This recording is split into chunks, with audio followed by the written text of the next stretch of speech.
Hello parents, welcome to the channel. Actually आज मैं आपसे अपनी डिलीवरी एक्सपीरियंस शेयर करने वाली हूँ। मेरे डिलीवरी सी सेक्शन की थ्रू हुई है, लेकिन सब कुछ नॉर्मल था। तो किस तरीके से नॉर्मल प्रेगनेंसी सी सेक्शन में कन्वर्ट हुई, ये सारी चीज़ मैं आपको बताऊंगी। एक्चुअली मैंने भी काफ़ी ज़्यादा डिलीवरी एक्सपीरियंस सभी बहुत सारे यूट्यूबर्स के सर्च किए थे जब मैं प्रेग्नेंट थी, और मुझे उन सारी चीज़ों से बहुत सारे ऐसे टिप्स और ट्रिक्स मिले जिसने मुझे बहुत ज़्यादा मदद की। तो आइए शुरू करते हैं आज का वीडियो। मेरा जो डिलीवरी है वो 12 सितंबर 2018 को हुआ था, यानी कि मेरा बेटा अब 2 साल का होने वाला है। प्रेगनेंसी 9 मंथ तक काफ़ी ज़्यादा स्मूथ थी, मुझे किसी तरीके की प्रॉब्लम नहीं आई। सिर्फ और सिर्फ फर्स्ट ट्राइमेस्टर के जो 2 मंथ होते हैं, सेकेंड और थर्ड मंथ, उसमें मुझे बस थोड़ी बहुत नौजिया की प्रॉब्लम थी, और खाना पीने से थोड़ा सा जो कड़वापन खाने के साथ में आ जाता है, बस वो था। उसके बाद में सारे कुछ ठीक ठाक था। मतलब मैं एक्टिव भी बहुत ज़्यादा थी, घर के सारे काम कर लेती थी, अपना खाना खुद प्रिपेयर करती थी, यहाँ तक कि शॉपिंग वगैरह हर चीज़ मैं खुद ही कर लेती थी। तो इस तरीके से चल रहा था, सब कुछ बिल्कुल ही नॉर्मल था। डॉक्टर से चेकअप जब करवा रही थी, उन लोगों ने भी बोला कि सब कुछ नॉर्मल है। अगल बगल आसपास के लोगों ने, सारे लोगों ने प्रेडिक्ट किया था कि सब कुछ नॉर्मल ही होगा। रहते थे तो इस तरीके से, और मेरे हस्बैंड वहाँ पे नहीं थे, तो मेरी सिस्टर वहाँ पे रहती थी। तो फिर जब हम लोगों ने डिसाइड किया कि ठीक है किससे हमें ट्रीटमेंट करवाना है, तो हम लोगों ने डिसाइड किया कि ठीक है जो हमारे घर के आसपास में हो उसी से रेगुलर चेकअप करवा लेते हैं, फिर डिलीवरी के टाइम पे सोचेंगे कि हमें कहाँ जाना है। तो एक डॉक्टर है जो कि रौलकेला से आ जाती है, हमारे घर से 10 मिनट की दूरी पर है एक छोटा सा हॉस्पिटल, उसमें। तो हर वो वीकली वहां पे विजिट करती थी। लेकिन उनका रिकॉर्ड अब तक का ऐसे कि उनके हॉस्पिटल में नॉर्मल डिलीवरी अगर 100% वहां पे जाते तो नॉर्मल एक की होती, बाकी 99 की सारे की सी सेक्शन नहीं होते। तो इसी वजह से लोग उनसे बहुत ज़्यादा नहीं जाते हैं, मतलब उनका चेकअप करवाना, क्योंकि लोगों की मेंटलिटी ये हो चुकी है कि ठीक है उनके पास अगर कोई भी जाएगा तो उसकी डिलीवरी श्योर ही वो सी सेक्शन ही करेंगे। और हुआ भी ऐसा ही, उन्होंने 6 मंथ में मुझे प्रेडिक्ट कर दिया था कि आपका फर्स्ट बेबी है तो आपको 100% सी सेक्शन ही करना पड़ेगा, आपको नॉर्मल डिलीवरी नहीं है, अदरवाइज सारी कंडीशन नॉर्मल होने के बावजूद भी सी सेक्शन ही करना पड़ेगा। तो यही रीजन था कि हमने डिलीवरी के वक्त में उन्हें चूज करने का नहीं सोचा था। फिर उसके बाद में जाते मेरी डिलीवरी हुई थी 12 सितंबर को। तो उस टाइम तक सब कुछ ठीक ठाक था। तो कुछ लोगों ने बोला, और मेरी मदर का भी ये कहना था कि हम गवर्नमेंट हॉस्पिटल में जाएंगे डिलीवरी के लिए, क्योंकि गवर्नमेंट हॉस्पिटल जो होता है वहाँ पे सी सेक्शन को बहुत ज़्यादा अहमियत नहीं दी जाती, वहाँ पे नॉर्मल डिलीवरी को अहमियत दी जाती है, और जब तक की ज़रूरत ना हो तो वो डॉक्टर नहीं करते सी सेक्शन। तो ये सारी चीज़ें बहुत सारी थी, कॉन्फ्लिक्ट, ठीक है। हम ये वो करते करते फाइनल हम लोगों ने भी सोचा कि ठीक है, अगर आसपास के लोग कह रहे हैं, जो जो भी बड़े हैं, तो ठीक ही होगा। अदरवाइज मेरा और मेरे हस्बैंड का कोई मतलब गवर्नमेंट हॉस्पिटल में जाना बिल्कुल भी हम लोग प्रीफर नहीं कर रहे थे। हम लोग किसी अच्छे हॉस्पिटल दूसरा ढूंढते, पर फिर भी ठीक है। तो फिर क्या हुआ कि सब लोगों ने बोला कि अगर गवर्नमेंट हॉस्पिटल में जाना है तो आपको पहले एक बार वहाँ पे विजिट करने के लिए जाना होगा। तो करीब 2 सितंबर को हम लोग वहाँ पे गवर्नमेंट हॉस्पिटल में एक बार गए विजिट करने। तो उस वक्त मुझे हल्का सा ब्लड आया था, एकदम हल्का सा, बस एक बार के करीब। तो मैंने देखा था बहुत सारे यूट्यूबर के एक्सपीरियंस में, उन्होंने बोला था कि अगर इस तरीके की कोई भी डिस्चार्ज आते तो टेंशन लेने की कोई बात नहीं है। और मैं फॉलो कर रही थी वर्च्यू बेबी का एक यूट्यूब में चैनल है उनको, तो उन्होंने सब कुछ बहुत अच्छी तरीके से एक्सप्लेन किया हुआ है। तो बस मैं उन्हीं के चैनल एकदम स्टार्ट से फॉलो कर रही थी, अपने प्रेगनेंसी के स्टार्टिंग से।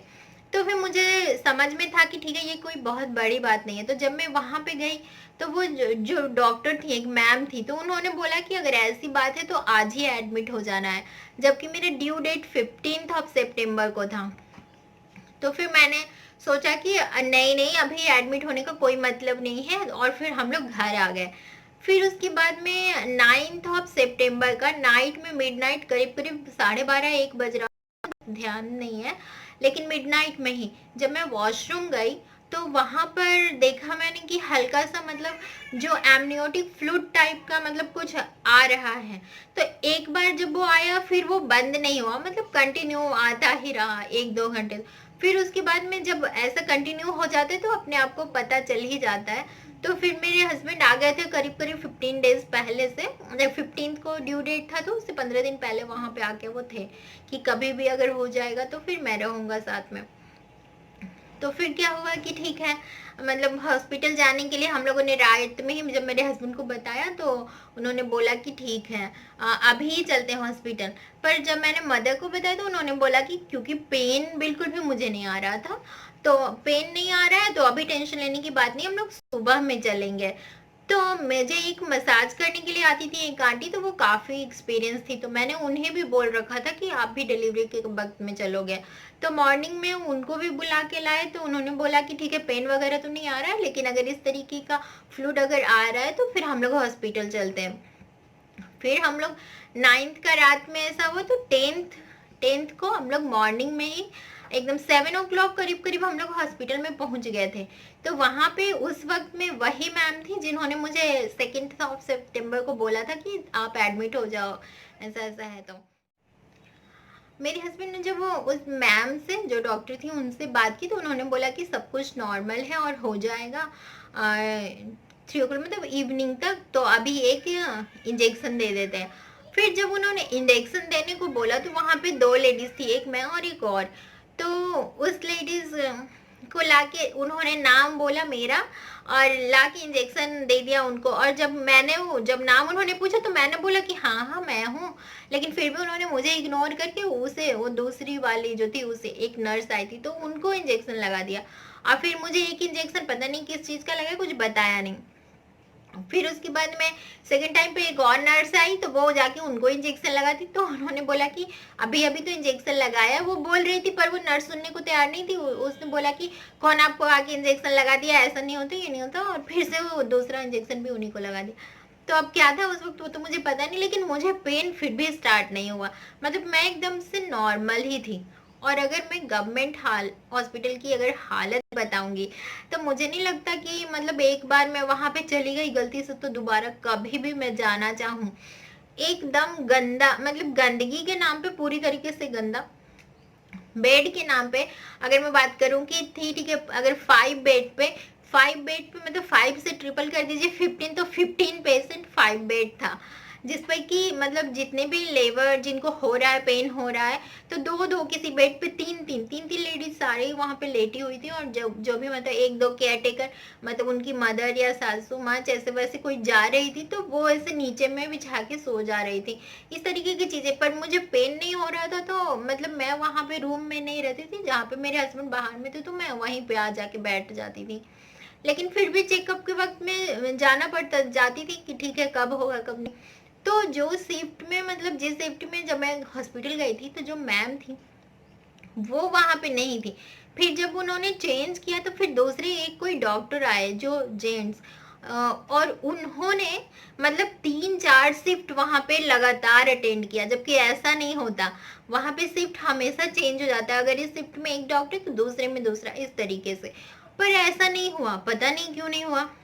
और वो डॉक्टर ऐसे थे जिन्होंने जब सिर्फ चेक करने के बाद में बस उन्होंने पूछा कि कितना डिलीवरी मतलब ड्यू डेट कब है, ड्यू डेट कब है, बस 4-5 बार या 6 बार जितनी बार भी मतलब वो आते थे रूम में बस यही पूछते थे कि ड्यू डेट कब है, ड्यू डेट कब है। उन्हें कोई भी मतलब नहीं था कि पेशेंट का कंडीशन क्या है, इसका एमनियोटिक फ्लूइड आ रहा है या नहीं आ रहा है। यहाँ तक कि अगर मैं बताऊं तो उस हॉस्पिटल में जिसे सर्जरी हुई है, जिस सी सेक्शन से जिसका बेबी, उसको भी एक सिंगल बेड नसीब नहीं था, उसको भी लेबर रूम का जो बेड था उसी बेड पे एक दे दिया गया है, मतलब मदर और बेबी दोनों को, और उसपे बाकी दूसरी लेडीज लोग भी जाके कभी बैठ जाती कभी लेट जाती, तो इस तरीके का कंडीशन।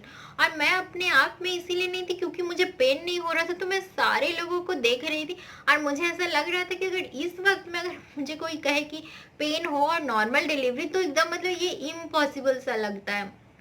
मैंने जितनी भी कुछ इस 9 मंथ में सीखा था, सोचा था, वो सारे के सारे दिमाग से आउट हो गए। मतलब एकदम वहाँ का जो सिचुएशन था उसको देख के जो भी पॉजिटिव थिंकिंग ये वो मैंने सारे कुछ पूरा स्ट्रांग थी, वो सारी चीज़ एकदम कम हो गया। मुझे चक्कर आने लगे सबको देख-देख कर ही। एकदम पूरा हालत वहाँ का एकदम ऐसा था कि मतलब मुझे अभी भी याद आता है तो एकदम अजीब सी फीलिंग होती है।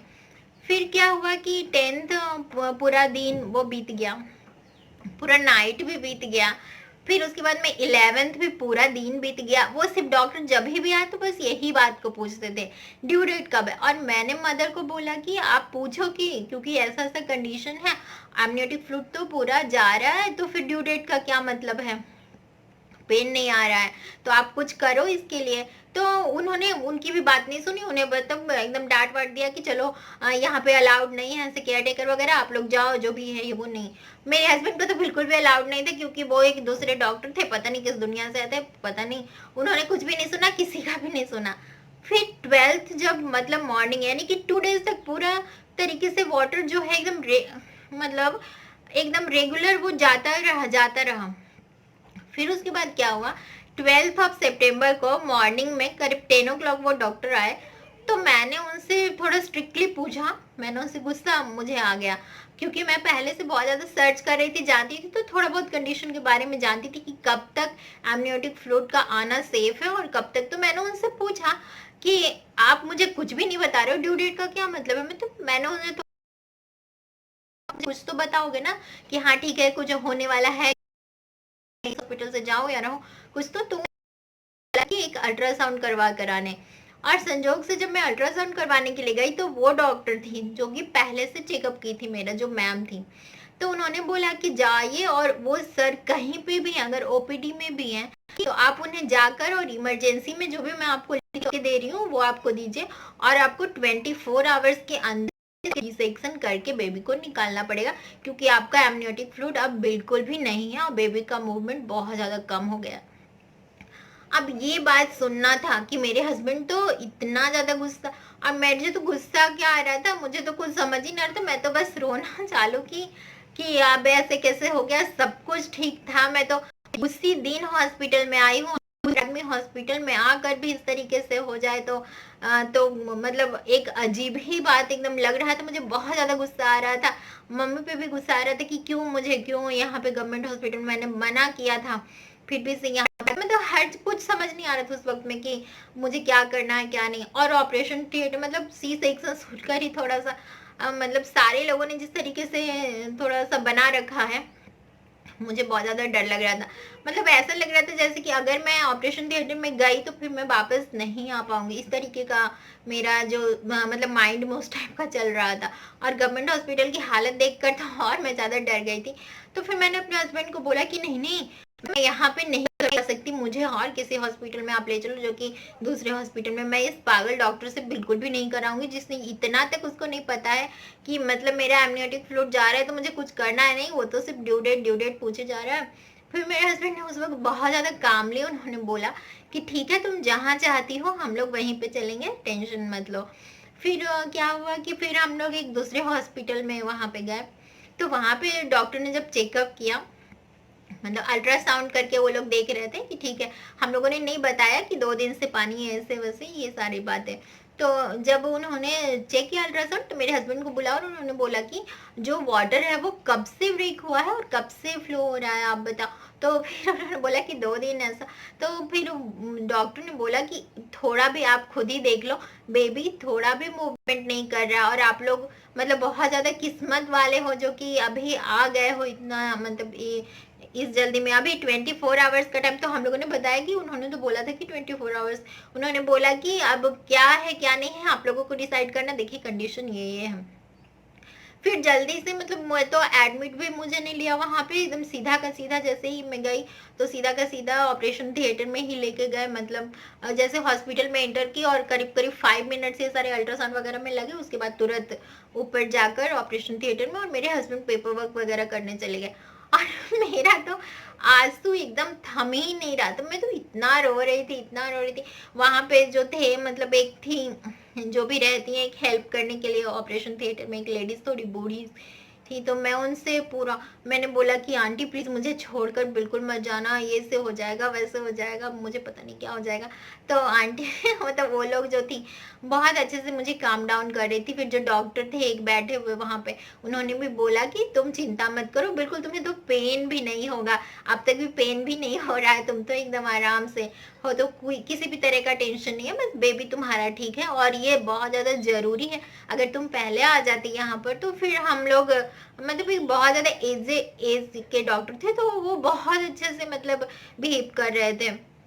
और गवर्नमेंट हॉस्पिटल की बात करूँ तो वहाँ पे तो किसी भी लेडीज का कोई रिस्पेक्ट तक नहीं कर रहे थे। यहाँ तक कि अगर किसी को पेन हो रहा है तो वो थोड़ा सा ज्यादा ऊंचा आवाज में चिल्ला रहे, तो बल्कि उन्हें तो और डांट रहे थे वो लोग कि तुम ऐसे क्यों चिल्ला रही हो, जानती नहीं ये वो, इस तरीके से, बहुत गंदे तरीके से। तो फिर जब हम लोग वहाँ पे गए ऑपरेशन थिएटर में, तो डॉक्टर भी बहुत ज़्यादा बातें कर रहे थे, मतलब मुझसे बहुत काम डाउन करने का कोशिश कर रहे थे कि सब ठीक है, तुम आराम से रहो। फिर जैसे ही प्रोसीजर स्टार्ट हुआ, फिर उसके बाद में 5 मिनट या फिर ज़्यादा से ज़्यादा मेरे ख्याल से 10 मिनट लगा होगा। तो उसी के मतलब 5 ही मिनट हुआ होगा। 5 मिनट के बाद जो डॉक्टर थे तो उन्होंने बोला मुझे कि देखो तो तुम्हारा बेबी बाहर आ गया, तुमको पता भी नहीं चला। पता भी चला? तो मैंने बोला कि अरे ऐसा तो नहीं पता चला कुछ भी, अच्छा ठीक है, सब ठीक तो है ना, मैंने बस इतना पूछा उनसे। फिर उन्होंने मुझे बेबी को दिखाया और फिर उसके बाद में फिर शायद उन्होंने पापा बाहर में लाके सबको दिखा रहे थे।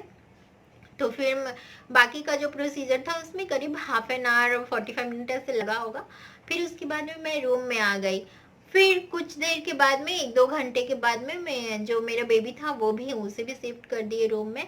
फिर हम लोग आराम से रह रहे थे। फिर मुझे तो इतना ज़्यादा डर लग रहा था कि जब हॉस्पिटल में मतलब ऑपरेशन थिएटर में जब डॉक्टर से मैंने पूछा कि अगर मैं बेहोश हो गई तो कितने देर में मुझे होश आएगा बताइए, तो डॉक्टर ने बोला कि नहीं नहीं, बेहोश तो होगी नहीं तुम, और तुम होश में क्यों रहोगी ना, क्योंकि तुम्हें तो बेबी को देखना है। तो मैंने सोचा कि नहीं, अगर मैं उन्हें बोल देती हूँ कि हाँ ठीक है मैं बेबी को देख लूँ, अगर मुझे कुछ हो गया तो मैंने उनसे बोला कि नहीं नहीं, मैं बेबी को यहाँ पे नहीं देखूंगी, मैं जब रूम में जाऊंगी ना तो उसे देख लूंगी। बस मैं ये चाहती थी सुनना कि कहीं अगर मुझे कुछ होने वाला है तो ये लोग मुझे बता दे कि ठीक है, अगर कुछ मतलब तुम नहीं जा पाओगी रूम में तो यहीं पे तुझे देखना होगा। मतलब इस तरीके का मेरा जो माइंड में चल रहा था, क्योंकि मैंने सी सेक्शन के बारे में तो अपने प्रेगनेंसी में कभी सोचा भी नहीं था। तो जब भी डिलीवरी मतलब ये सारी चीजें जब होती है, अब मेरा अगर हर चीज नॉर्मल होते हुए भी लास्ट टाइम में क्या नहीं हुआ, वो पेन नहीं हुआ, जबकि पेन ही एक नेचुरल है जो कि होता है बहुत से लोगों में, अधिकतर मतलब 99% में पेन ही होता है, बाकी सारी चीजें तो बाद में होती है। लेकिन वही नहीं हुआ, ऐसा भी नहीं था कि डेट पार कर रहा हो तो पेन नहीं हुआ तो जाके हॉस्पिटल में, वैसा कुछ भी नहीं था, लेकिन ऐसा ही कंडीशन हुआ। तो इस सिचुएशन में अगर बाद में सब लोगों ने बताया कि हाँ एक पेन का जो मेडिसिन आता है वो दिया जाता है।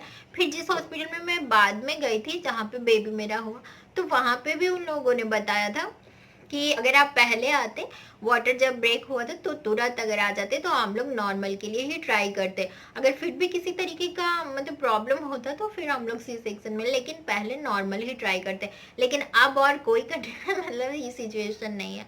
फिर उसके बाद में हम लोग क्या करें, ठीक है जो भी होना था हो गया, क्योंकि मतलब मैं तो नॉर्मल को देख देख के गवर्नमेंट हॉस्पिटल में इतना डर गई थी कि, और नॉर्मल तो मुझे नहीं लग रहा था कि पॉसिबल है चाहे कुछ। तो बहुत सारे लोग जो सी सेक्शन के बारे में बहुत उल्टा पुल्टा चीज सोचते हैं, तो मुझे ऐसा नहीं लगता है कि ये बहुत ज्यादा इतना ज्यादा सोचने वाली बात है कि सी सेक्शन बहुत बेकार है या प्राइवेट हॉस्पिटल में सिर्फ सी सेक्शन पे ही ध्यान देते हैं। मैं तो गवर्नमेंट हॉस्पिटल पे ही गई थी जहाँ पे सी सेक्शन पे उतना ज्यादा ध्यान नहीं देते, लेकिन फिर भी उन लोगों ने तो ऐसे ही इग्नोर किया कि अगर थोड़ी देर और हो जाता तो मतलब मेरा बेबी और फिर मेरे दोनों का कंडीशन बहुत ज्यादा क्रिटिकल हो जाता। उससे तो बेटर ही है ना कि ठीक है सी सेक्शन करके दोनों को कम से कम सेव कर दो। और मुझे आज तक मेरा बेबी 2 साल का होने वाले इतनी ज्यादा प्रॉब्लम नहीं हुई है कि सी सेक्शन की वजह से जितनी प्रॉब्लम होनी। उससे लोग कहते हैं कि जब आप अगर 9 मंथ तक पूरी अगर आप एक्टिव रहोगे तो डिलीवरी टाइम में आपको सब कुछ ठीक हो जाएगा, मतलब नॉर्मल डिलीवरी। लेकिन ऐसा कुछ भी नहीं है। आपको डिलीवरी टाइम पे कैसा होना है वो उसी वक्त पे डिसाइड होता है, पहले से नहीं। लेकिन पहले से जब हम एक्टिव रहते हैं, अच्छा खाना खाते हैं, एक्सरसाइज करते हैं, मतलब घर के सारे काम अगर करते हैं, तो मतलब मदर और बेबी दोनों हेल्दी रहते हैं। इसमें इस 9 मंथ की एक्टिवनेस का कंट्रीब्यूशन है।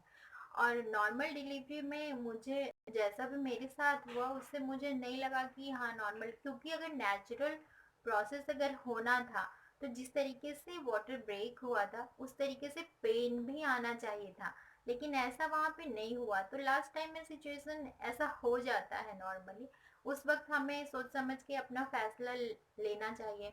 और मैंने एक चीज़ और बड़ी गलती की थी ये कि सारे यूट्यूबर्स ने ये बोला था, जिन्हें भी मैं देखती थी, तो उन लोगों ने बोला था कि आप डिलीवरी के टाइम पे वैसे डॉक्टर चुनिए जिसके साथ में आप कंफर्टेबल हैं। लेकिन मैंने इस बात को बिल्कुल ही इग्नोर कर दिया, मतलब अपना जान कर नहीं, ठीक है जब मैं हॉस्पिटल में गई तो वहाँ के डॉक्टर बिल्कुल भी नहीं कंफर्टेबल थे। तो भी मतलब मैंने सोचा कि ठीक है बाकी सब लोग कह रहे हैं तो सब ठीक हो जाएगा, लेकिन मैंने इस बात को इग्नोर, लेकिन मुझे ऐसा लगता है कि ये बात बहुत ज़्यादा कंसीडर करने की ज़रूरत है कि जिस डॉक्टर के साथ हम कंफर्टेबल हैं उसी के साथ में हम डिलीवरी के वक्त में वहाँ पे जाएं। तो बस यही था मेरा जो भी एक्सपीरियंस रहा है उस टाइम का। और बाकी सब ऐसा ही था। आई होप कि आपको थोड़ी बहुत भी मदद मिली होगी इस वीडियो में से। तो बस मेरे वीडियो को लाइक कीजिए अगर आपको थोड़ा बहुत भी अच्छा लगा हो तो, और मेरे चैनल को सब्सक्राइब कीजिए। Thank you so much for watching.